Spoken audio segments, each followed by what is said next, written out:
an English program, you're going to read a lot, and that logic usually checks out. The more you read, the better you write. But is this true? I'm going to show you guys how the answer is not exactly. Here's the kind of stuff you'll do in an English degree. Learn about the different cultural time periods. Roughly, I'd say these time periods are Old English, Medieval, Renaissance, Neoclassical, Romantic, Victorian, Modern, and Postmodern. Learn about different theoretical lenses, which will help you understand texts and help you close read texts through those lenses. Learn about different literary devices and techniques, stuff like metaphor and irony. Very importantly though, you'll learn these devices from an analyzer's perspective. You'll see other writers using them and you'll use your analytical skills to investigate their meaning. You will get the opportunity to study creative writing. You will get the opportunity to study rhetoric. I will get to these two things later. But first, let's look at those theoretical lenses.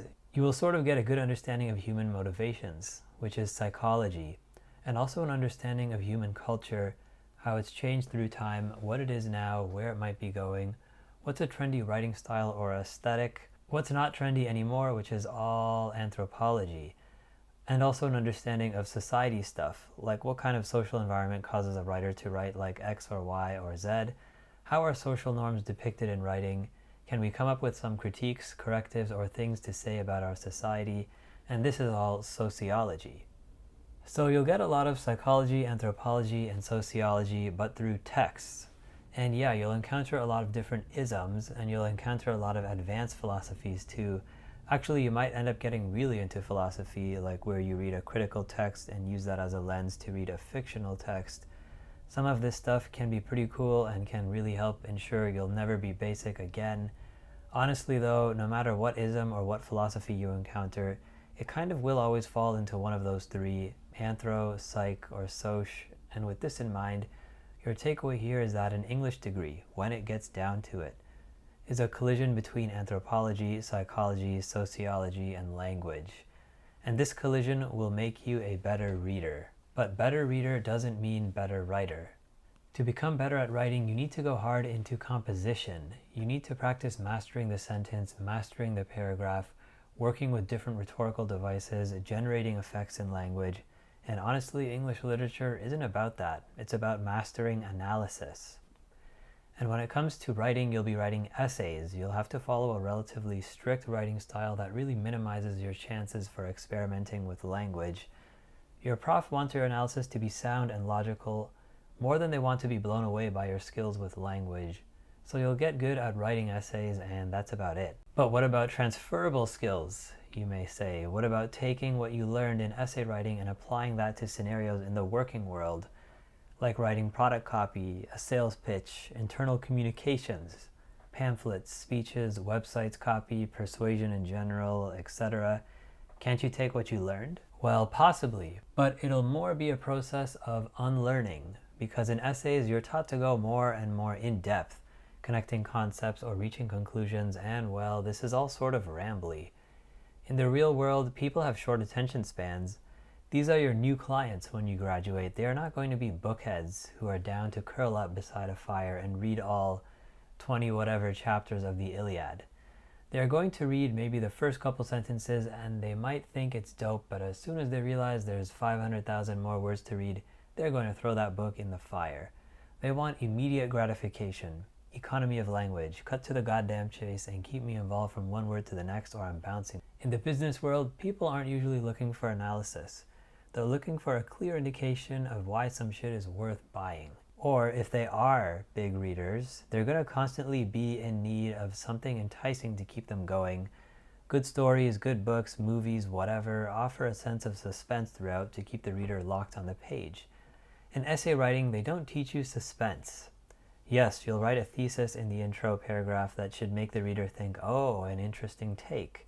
I want to read more about how that logic might be working. But the overall vibe of essay writing, you'll see this once you're in there, is about flexing complexity of argument, complexity and understanding of one of those isms I mentioned earlier, more than it's about hooking the reader with a high-stakes thesis. It's about going deep into concepts and abstractions and applying them to an analysis of language and literary techniques. It's not about carrying suspense in your writing. Now, what about that option to study creative writing? Well, it's competitive. In many cases, you'll have to apply to get into a creative writing course, and when you're there, it's usually a workshop setting. This means the course is less instruction focused and more focused on allowing your peers to offer feedback, suggestions, and personal responses to your writing. This can be a great creative environment that fosters ideas to keep you motivated, but writing lit sentences and paragraphs is not the focus of the course. The course's focus is on, again, that workshop setting, and specifically using that setting to develop writers who will write for the literary market. Literary fiction is a tiny market in the publishing world. This is kind of your highbrow fiction, sometimes a little or more than a little snooty, and it purports to carry on the legacy of those classic writers, many of whom you'll study in English, like James Joyce and T.S. Eliot. Most of these undergraduate and MA or MFA creative writing programs have it in their mind to produce literary writers. Now, I called it a market, and it is one, so who's the customers? Mainly other writers. The literary market is sort of a closed-loop system where the writers are the readers. And it is a system that spans, again, most of the creative writing programs in all the different universities and colleges. There are not many readers outside of the academic world who take interest in literary fiction. And when I say academic world, I basically mean the profs teaching creative writing and the students who get assigned literary stuff by their creative writing profs, and other stuff students might get assigned in courses that feature newer writers. Now, is it possible to break out of this closed-loop system and reach a wider audience than the literary market? Yeah, there definitely must be exceptions. But the overall vibe of creative writing in university is they don't want you to strive for wider markets.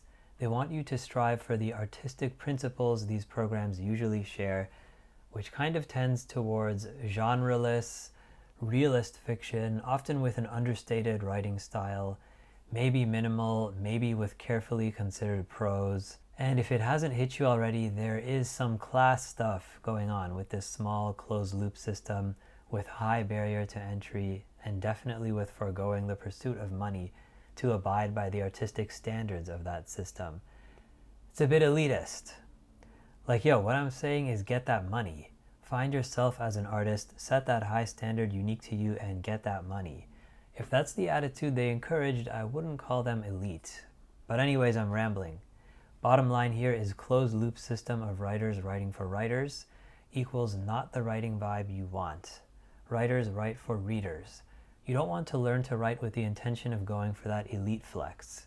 You want to learn to write because there are real readers out there waiting to be persuaded. If you can get out of that system and persuade, now that's a real flex. Okay, and what about that rhetoric option? This is your best shot at getting practice at writing. There may be a course in the department simply called Rhetoric, or Intro to Rhetoric. Here you'll learn about the actual tools and strategies writers use to persuade. You will learn about those literary devices more from a writer's perspective, like strategically, what's a writer trying to do when he uses irony, rather than tell me what you think this irony means. You can also sometimes find rhetoric hidden in other courses. I took a reading poetry course one summer that was taught by this old-timer prof who actually just put us through a rigorous training program of learning different figures of speech and the effects they generate. I still had to write about other writers rather than practicing these figures of speech on my own, but at least the old school style of the course allowed me to put myself in those writers' shoes. So as you can see, studying rhetoric is really your best bet at becoming a better writer. Unfortunately, English departments just don't prioritize it. There's almost this expectation when you enter an English program that you should already be a good, rhetorically effective writer, and the profs will often scratch their head at you when you're not. But of course, hardly anyone is rhetorically lit when they enter uni. Rhetoric as a standalone discipline kind of stopped being taught en masse earlier in the 20th century. Now it is saved for the privileged few who can get into a private school or grammar school where they might teach some things the old school way. If you're headed to university and you want to become a better writer, try to get into a rhetoric program. Learning and then practicing those rhetorical strategies from the ancient Greeks to the 20th century will give you the best grip on language. It will let you manipulate language to your will and flow out in your sentences.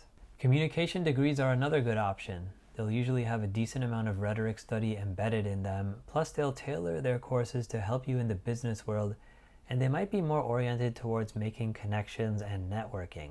Ultimately, the business world can be guilty of language sins or neglecting language, much like the English literature world. I'm thinking logical fallacies in car commercials. I'm thinking brands that sell you an abstraction when really all you're getting is some tights to make your legs look good. I'd say the more rhetoric a communications degree has, the more legit it will be. Wrapping up now, I just want to say I'm not one of those people who think English is useless.